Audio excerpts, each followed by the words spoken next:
자, 안녕하세요 여러분. 이번 시간에는 오고대부 백리해에 대해서 여러분과 함께 살펴보는 시간 갖도록 하겠습니다. 이 백리해는요, 우나라 사람입니다. 춘추시대 우나라 태생으로서요, 진나라에 들어가서 진나라를 친목공을 도와가지고 춘추시대에 강력한 패자국가로 만들었던, 그래서 친목공을 우리가 서융의 패자다 이렇게 말을 하기도 하거든요.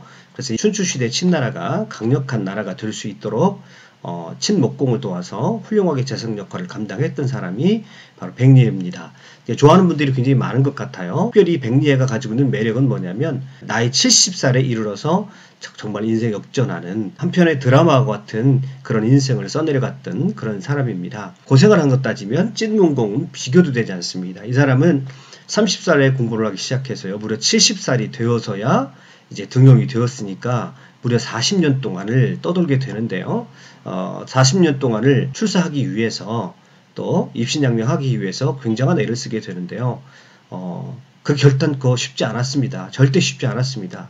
그래서 40년 동안 정말 불행의 불행, 불운의 불운을 겪었던 그런 불행의 아이콘이라고 봐도 될 정도로 그렇게 심한 고생을 했던 사람이 바로 이 백리해입니다. 70살이 되어서야 그가 등용이 됐고 친나라의 명재상이 되었습니다. 그래서 친나라를 말씀드렸던 대로 서융의 패자 국가로 만드는데 결정적인 역할을 했고요. 결국은 이러한 백리해가 친나라를 도와서 친목공을 도와서 친나라를 다지고 반석에 올려놓은 그것이 먼 미래에 진시황이라고 하는 그런 패자가 등장하게 되는 그런 초석과 토대를 마련한 사람이 바로 백리해다, 이렇게 보아도 틀림이 없는 얘기가 될 겁니다. 그래서 이분의 이제 인생 스토리 제목을 이렇게 잡아봤죠. 나이 70의 인생 역전이다. 그런데 재밌는 것은요, 이분은 특기가 하나 있습니다. 소 기르는 것에 굉장한 특기를 가지고 있어요. 그 사람은 살아가면서 누구나 특기 하나쯤은 가지고 있는 것이 삶에 굉장히 유익되는 것 같습니다. 아마 집안이 너무 가난해서 어렸을 때부터 남의 집 소를 길러 주었던 것 같아요. 그래서 남의 집 소를 잘 기르는 그것이 소문이 나서 많은 사람들이 소를 맡겨서 이 소를 기르는 것으로 아마 생계를 유지했던 것 같습니다. 그리고 고비고비마다 이 소 기르는 이 특기가, 소를 이 사람한테만 맡겨놓으면 소들이 토실토실 잘 자랍니다.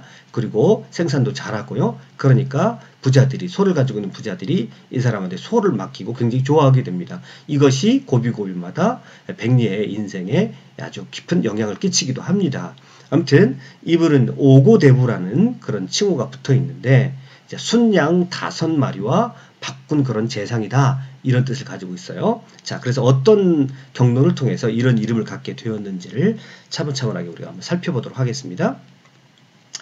말씀드렸던 대로 우나라 출신입니다. 우나라가 지금 어디냐면 황하 바로 북쪽에 있었던 그런 나라입니다. 황하가 서에서 동으로 흐르죠. 서에서 동으로 흐를 때 그 황하 바로 북쪽에 있는, 그러니까 찐나라, 황하 북쪽에 찐나라가 있는데 찐나라 바로 밑에 쪽에 있었던 그런 나라가 바로 우나라인데 아주 조그만 나라입니다.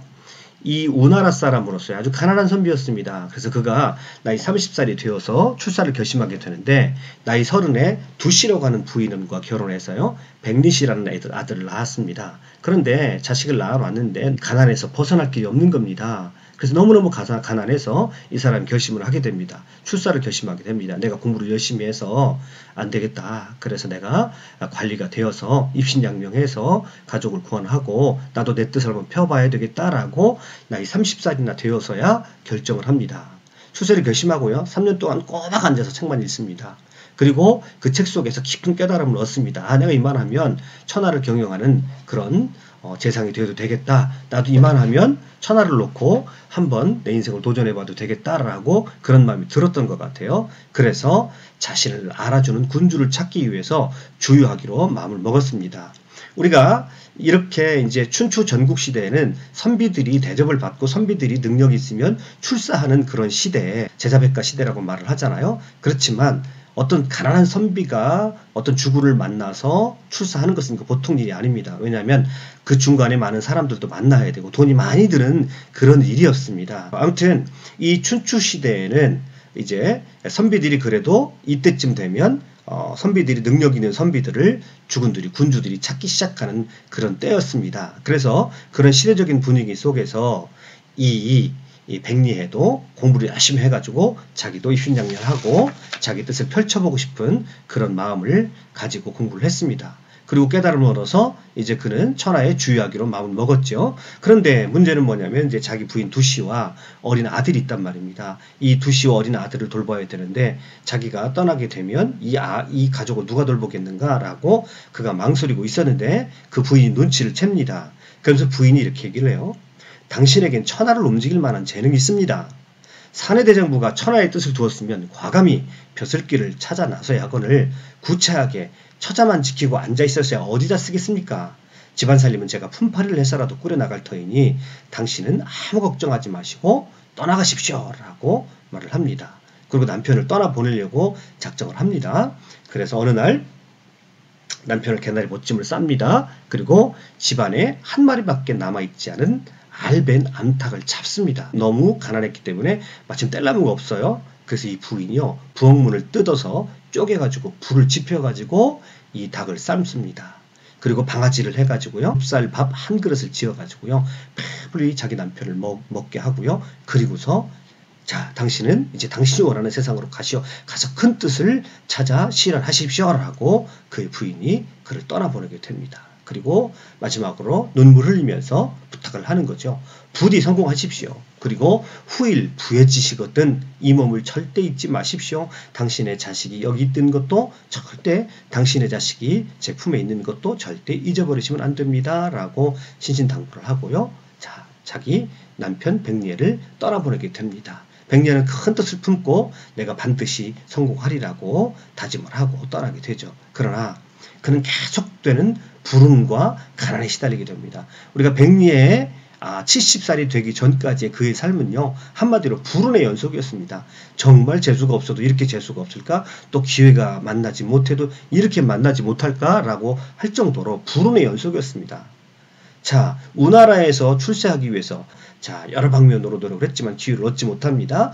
그래서 제나라까지 가게 됩니다.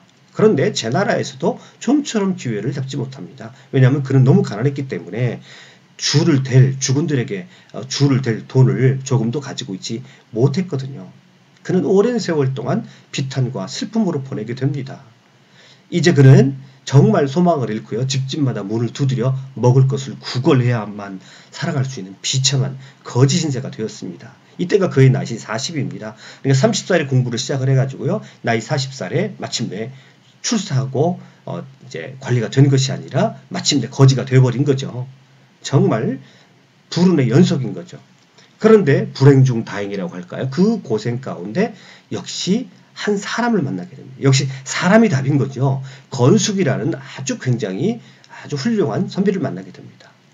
거지 신세로 발길을 닿는 대로 이 제나라 땅을 떠돌다가 질땅이라는 곳에 도착을 하게 됩니다. 그래서 우연히 어느 집에 가서 이제 밥을 구걸을 하게 되는데 건숙이라는 선비의 집을 가서 구걸을 합니다. 그런데 건숙이 거지가 와서 동냥을 하니까 그 거지를 뭐를 주려고 음식을 주려고 딱 보니까 보통 사람이 아닌 것 같아요. 그래서 자기 방으로 초대를 합니다. 자기 방으로 불러들여서 먹을 거를 주고 그와 대화를 나눠보니까요. 또 천하에 관한 얘기가 나오자 이 사람 입에서 백리해의 입에서 줄줄줄 천하 경영에 관한 놀라운 얘기들이 쏟아져 나오는 겁니다. 건숙이 깜짝 놀랐습니다. 그래서 그와 함께 의형제를 맺고요. 그의 집에 잠시 거하게 됩니다. 근데 건숙의 집도 그렇게 구한 집이 아니었어요. 그래서 백리해는 늘 건숙의 집에 있으면서도 조금 미안한 생각을 가지고 있었습니다. 그래서 백리해는 자기가 어떻게든 또 출사를 해야 이 친구 집에서도 또 벗어날 수 있겠다 싶어가지고 그 제나라에 그 당시에 공손무지라는 왕이 있었어요. 공손무지에게 찾아가서 조금 자기를 출사시켜달라고 부탁을 해볼까. 마침 공손무지가 사람들을 구한다고 하니까 인재들을 구한다고 하니까 공손무지를 찾아가려고 했습니다. 그때 건숙이 말립니다. 자, 당신이 아무리 급해도 공손무지 같은 사람은 찾아가는 것이 아니요. 공손무지가 누구냐면요. 제나라의 지금 왕인데요. 자, 자기의 사촌 형을 죽이고 왕이 된 사람입니다. 그런데 사촌 형을 죽였기 때문에 그 제나라에서는 정통성이 좀 약했다고 봐야 되겠죠. 그런데 이 사람의 뒤를 이어가지고 제나라의 왕이 된 사람이 바로 제환공입니다. 그래서 공손무지는 얼마 되지 않아서 구테타를 일으켜가지고 자기가 왕이 됐지만 또 얼마 되지 않아서 구테타 세력들에 의해서 제거됩니다. 그리고 이 사람은 그렇게 정통성을 가지고 있지 않았고 그만큼 또 제 나라에서 입지도 불안정했던 사람이고 그만큼 덕도 부족했던 사람입니다. 그래서 건숙은 공손무지를 알아봤어요. 그래서 당신이 아무리 급해도 우리가 아무리 가난해도 공손무지 같은 사람에게 당신의 운명을 맡겨서는 안 됩니다. 이왕이면 좋은 군주를 찾아서 당신의 뜻을 펼칠 수 있는 사람을 찾아야 됩니다라고 말리게 됩니다. 만약에 이때 건숙의 조언을 듣지 않고 공손무지를 찾아갔다고 한다면 아마 이 백리에는 죽임을 당했을 것입니다. 그 다음에 또 너무 급하니까 이 사람이 너무 가난이 계속되니까 주나라 왕자 퇴가 소를 잘 치는 사람을 구한다는 소식을 들었어요. 제가 말씀드렸죠. 이 어렸을 때부터 소 치는 것을 전문가라고 말씀드렸습니다. 그래서 마침 주나라 왕자 퇴가 소 잘 치는 사람을 구한다고 하니까 주나라 왕실을 찾아갑니다. 그래서 퇴에 이제 신하가 됩니다. 너무 좋아하는 거죠. 소 잘 치는 사람이 왔으니까. 근데 그 당대에 소를 친다, 말을 친다라고 하는 것은 이건 나라에 있어서 굉장히 귀중한 나라적인 차원에서 관리되어야 되는 귀중한 자원이기 때문에 아주 적지 않는 그런 가치를 지니는 그런 일들이죠. 그런데 건숙이 주나라까지 찾아옵니다. 찾아와서 이 퇴 왕자를 만나보더니 건숙이 또다시 이 백리에를 말립니다. 이 사람은 뜻은 크지만 능력 없는 사람이요. 당신이 그의 밑에 있다가는 당신은 절대 당신의 뜻을 펼쳐보지도 못하고 당신은 어려움을 당하게 될 것입니다. 역시 이 사람 안 됩니다. 라고 건숙이 조언을 합니다. 자, 그 건숙의 조언을 받아들여요. 그렇지만 그는 계속되는 고난과 이 계속되는 가난에서 벗어날 수는 없는 거죠. 그래서 할 수 없이 이제 어디로 가냐면 다시 우나라로 갑니다. 자기의 고향으로 돌아가는 거죠. 자, 계속되는 가난으로 이 백리에는 지쳐갑니다.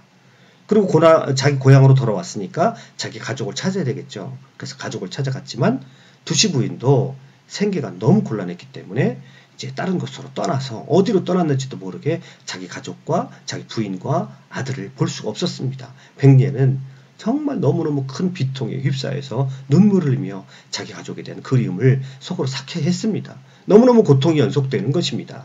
그리고 이내 건숙이 찾아옵니다. 건숙이 찾아와서 다행히 우나라의 현자 궁직이라는 사람이 건숙의 친구였습니다. 여기 궁직이라는 것은 여기 직업이 궁직이가 아니라 이름이 궁직입니다. 근데 이 사람이 우나라에서 대단히 현자라고 소문이 나는데 건숙이 궁직이하고 친했습니다. 그래서 우나라의 군주인 우공은 별로 사람의 그릇이 크지 못하고 덕 있는 사람은 아니지만 이 궁직이가 그래도 어느 정도 현명한 현신이니까 이 사람 밑에 있으면 그래도 당신은 뭔가 조금 기회를 얻을 수도 있을 것 같소 건숙이 추천을 합니다. 그래서 현자 궁직이의 건숙의 소개로 궁직이를 만나게 되고 궁직이의 추천으로 중대부가 됩니다. 이제 가난이 좀 모면을 해서 자기가 이제 관직을 갖고 그치그치그한 가난에서 벗어나나 보다 그렇게 싶었습니다. 그때 이제 그것을 보고요. 건숙이 송나라 명록으로 일단 가면서 친구에게 부탁을 합니다.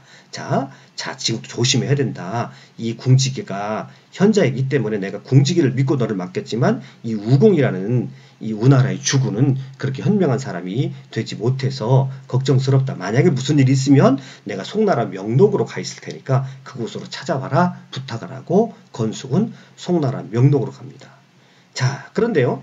모두에서 말씀드렸던 대로 이 백리에 하면요. 불행의 아이콘입니다.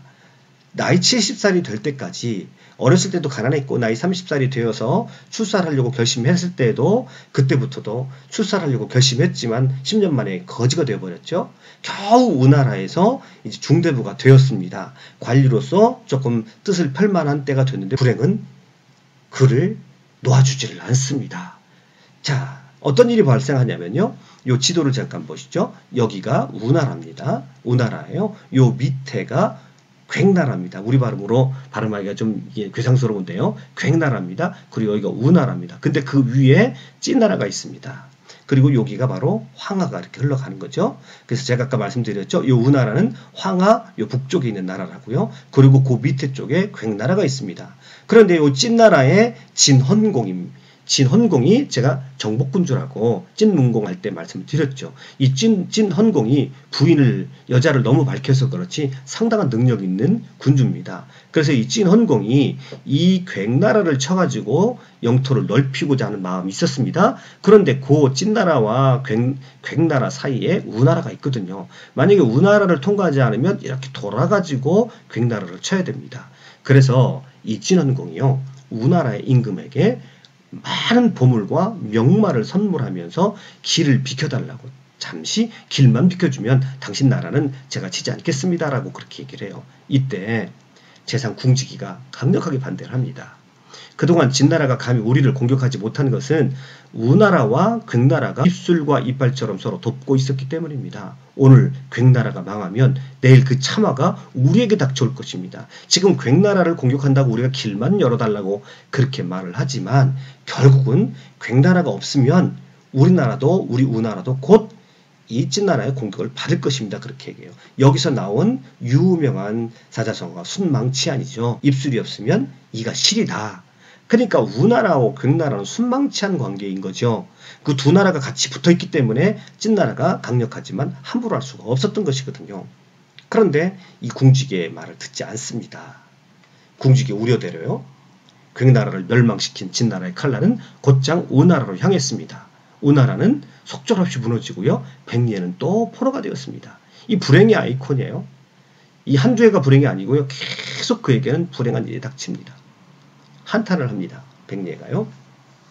무릇 군자라면 원수의 나라에 몸을 담고 있으면 안 되는 법인데 어찌 벼슬까지 바란단 말인가. 이게 무슨 말이냐면요, 백리에라는 인물이 굉장히 괜찮은 인물이고 현자라는 소문이 또 났어요. 그래서 진헌공이 백리에를 회유합니다. 이제 우나라가 멸망당했으니 내가 너에게 자리를 줄 테니 찐나라의 신하가 되라 라고 그를 회유합니다. 그러니까 그 회유에 대해서 거절하면서 하는 얘기예요. 무릇 군자라면 원수의 나라에 몸을 담고 있으면 안 되는 법인데 어찌 벼슬까지 바란단 말인가.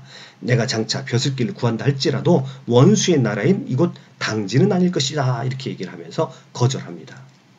자, 그러니까요, 이 진헌공이요, 묘하게 복수를 하는데요, 이제 백리에가 우나라 공자를 끝까지 섬기려고 했습니다. 왜냐하면 이제 우나라 공자를 죽이지는 않아요. 그래서 불쌍하니까 너는 네 조상의 신당에서 조상이나 잘 섬기고 내가 그 대신 너희 조상의 그 흐름이 끊어지지 않도록은 하겠다라고 하고 우공자를 살려주거든요. 그래서 이 백리에는 그냥 우공자와 같이 있고 싶었습니다. 그런데 진목공이요, 진헌공의 딸 목희와 결혼하게 됩니다. 그래서 제가 친진지호라고 말씀드렸습니다. 이 찐나라와 친나라가 서로 정략적으로 좋은 선림관계를 유지할 때가 있었거든요. 그때가 바로 언제냐면 진헌공의 딸 목희를 친목공에게 보내서 두 나라가 이제 정략적으로 서로 결탁하는 그런 관계를 맺습니다. 그때 이 진헌공의 딸 목희를 이제 친나라에 보내게 될 때 그의 노비 명부에 올려가지고요, 노비로 팔아버립니다. 그러니까 진헌공이 괘씸해가지고 자기 딸의 노비가 된 거죠. 이때가 이제 나이가 꽤 들었을 때예요.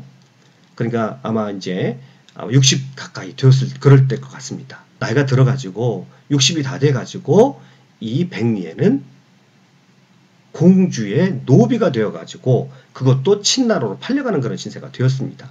백리에가 한탄을 하죠. 천하를 구제할 뜻을 품었건만 밝은 임금을 만나지 못했다. 내 나이 노년에 이른 지금 노예나 다름없는 신세가 되었으니 이보다 더한 치욕이 어디 있겠는가 라고 자기 신세를 한탄합니다. 그래서요, 도저히 견디질 못하고요, 백리에가 행렬을 따라가다가 중도에서 달아나버립니다.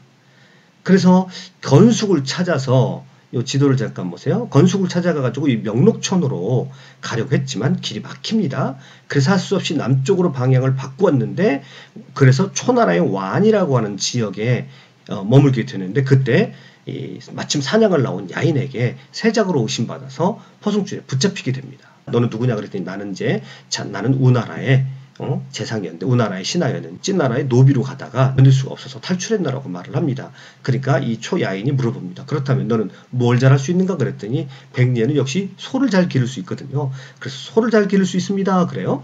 자, 그 말을 하니까 그래 그렇다면 내가 너에게 소를 줄 테니까 소를 한번 길러봐라 그랬는데 백리에가 기르는 소가 날이 갈수록 살이 찌자 이 아이는 크게 기뻐합니다. 얼마나 이 소를 잘 치었는지 소를 잘 길렀는지 그 소문이 초성왕까지 들리게 됩니다. 초성왕의 귀에까지 들리게 됩니다. 그래서 초나라 성왕이 소문을 듣고 백리를 불러서 묻습니다. 자, 이렇게 물어요. 소를 잘 기르는데 무슨 특별한 방법이 있는가? 라고 물어보니까 백리가 어물을 줄 때와 힘을 쓸 때를 알아야 하며, 그러니까 소가 먹으려 할 때 잘 먹여야 되고 힘을 쓸 때 잘 달래서 힘을 쓸 줄 알아야 됩니다. 소를 기르는 사람의 마음을 소의 마음과 일치시키면 소를 잘 기를 수 있습니다. 이렇게 말합니다. 뭐 정말 소를 잘 기르려면 이렇게 해야 되는 것이 틀림없겠죠. 자, 이 말을 딱 듣더니요 초왕이 즉시 백리에를요 어인으로 임명해가지고요 여기 남해 있습니다. 여기 남해. 요 지역은 말이 많이 나는 지역입니다. 그래서 요 지역에 말을 기르는 임무를 맡기게 됩니다. 네가 소를 잘 기르니까 말인들 못 기르겠는가? 라고 요 남해 지방으로 이제 그를 어인으로 삼아서 말을 기르는 직책으로 삼아서 보내게 됩니다. 그러니까 초성왕은요 천하 인재를 앞에 놓고 소 치는 정도, 소를 잘 기르는 사람으로만 알게 되는 거죠. 그때 백리의 가치를 알아보았다고 한다면 초성왕이 아주 귀한 인재를 얻었을 겁니다. 근데 이 초성왕도 나름대로 패자가 되고자 하는 그런 야망과 꿈을 가지고 있었던 그런 사람이거든요. 그래서 아까운 인재를 놓치게 되는 그런 결과를 맞게 되는데요. 자, 이제 이 얘기는 이제 진나라로 갑시다. 이제 이 목희가 친나라로 가서 친목공의 아내가 되었죠. 그러면서 그 명부에 이제 누구누구가 노예고 어떤 사람들이 목희를 따라서 가게 되는데 그 친목공이 그 명부를 딱 보니까 거기 백리에라는 인물이 이름이 딱 들렸는데 불렀습니다. 그래서 백리에가 안 나타나는 거예요. 그래서 이 백리에가 어떻게 됐느냐 물어봤더니 자, 이 사람이 오는 도중에 도망갔습니다. 이렇게 물어봐요. 그럼 이 백리에라는 인물은 어떤 인물이냐 물어봤더니 그때 공손지라는 인물, 제가 다음 시간에 공손지를 말씀드리겠습니다. 공손지라는 인물이 이렇게 말합니다. 백리에는 현인입니다.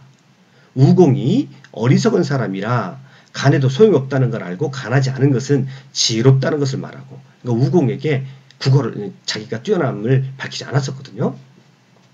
우공이 당진에 항복하였음에도 그가 당진의 군주를 섬기지 않은 것은 의로운 사람이라는 것을 말하며 우공을 버리지 않고 계속해서 모신 것은 충성스러운 사람이라는 걸 말합니다. 단지 그가 세상을 경영할 지략을 가슴속에 품고 있으나 아직까지 때를 만나지 못한 것 때문이라고 할 것입니다. 그는 천하의 귀한 인재입니다. 이렇게 말을 합니다. 여러분, 이 친나라, 이제 진시황의 친나라는 아까 제가 말씀드렸던 대로 이 친목공, 춘추시대 친목공 때 토대가 마련된다고 말씀을 드렸습니다. 이 친나라는요, 진시황의 이 친나라는요, 항상 서쪽에 치우쳐 있기 때문에요. 이 나라는 컴플렉스를 가지고 있습니다. 그래서 항상 중원으로 진출하고 싶어 했는데 이 중원으로 진출하는 것이 그 당대 만만치가 않은 거거든요. 그래서 이 친나라는 항상 공통적인 특징이 있는데 항상 인재에 대해서 개방적인 마음을 가지고 있습니다. 물론 춘추전국 시대가 다 인재가 필요로 하는 그런 시대입니다만은 특별히 친나라는 중원으로 진출하기 위해서 인재에 대한 갈급함이 컸던 나라입니다. 그러니까 이런 뛰어난 인물이 있다는 것을 알게 되고요.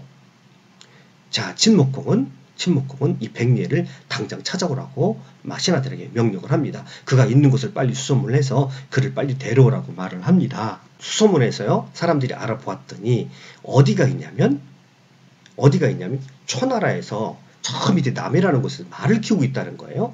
그러면 이 친목공이 물어봅니다. 신하들에게요. 어떻게 하면 그를 데려올 수 있겠나 물어봤더니요. 공손지라는 사람이 아주 지혜로운 계측을 합니다. 만약에 지금 당신 군주께서 이 백리에를 데려오기 위해서 큰 보물을, 큰 예물을 초성왕에 갖다 주면 초성왕이 그 예물을 보고 백리에를 달리 보게 될 것입니다. 지금 백리에를 저 남해에 말 기르는 일이나 그렇게 시키는 것은 아직까지 초성왕이 인재를 보지 못하고 있기 때문에, 백리에를 알아보고 있지 못하기 때문에 그렇습니다. 그러니 만약에 주군께서 몸종의 신분으로 도망친 죄를 묻겠다고 하면서 몸종의 몸값을 해당하는 그 속전을 주고 데려오실 수 있을 겁니다. 공손지가 이렇게 말합니다. 그래서 이 친목공이 얼마를 보내게 되냐면 순양 가죽 5장, 그것에 해당하는 돈을 보내게 되고요. 순양 가죽 5장에 해당하는 돈을 보내게 되고, 이게 이제 몸종의 몸값이거든요.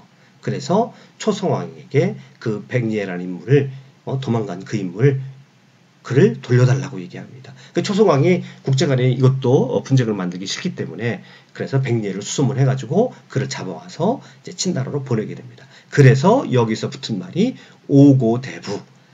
오고라는 건 순양가죽 5장이라는 뜻이죠. 순양가죽 5장에 천하의 대부를, 천하의 인재를 얻었다라고 하는 그런 의미에서 오고대부 백리해입니다. 이제 백리해는 친나라에 가서 친목공을 도와서 친나라를 반석 위에 올려놓는, 그래서 친나라를 서융의 강력한 나라로 만들고 이 친목공을 서융의 패자로 만드는 그런 결정적인 기여를 하는 훌륭한 세상이 되는 그런 역할을 하게 됩니다. 이 이후에 이제 친나라에서는 이 백리해라는 인물이 얼마나 정치를 잘했는지 그에 대한 존경심이 하늘을 치솟을 정도로 많은 백성들이 그에 대한 존경심을 품을 수 있었던 그런 위대한 제사가 되는 것입니다.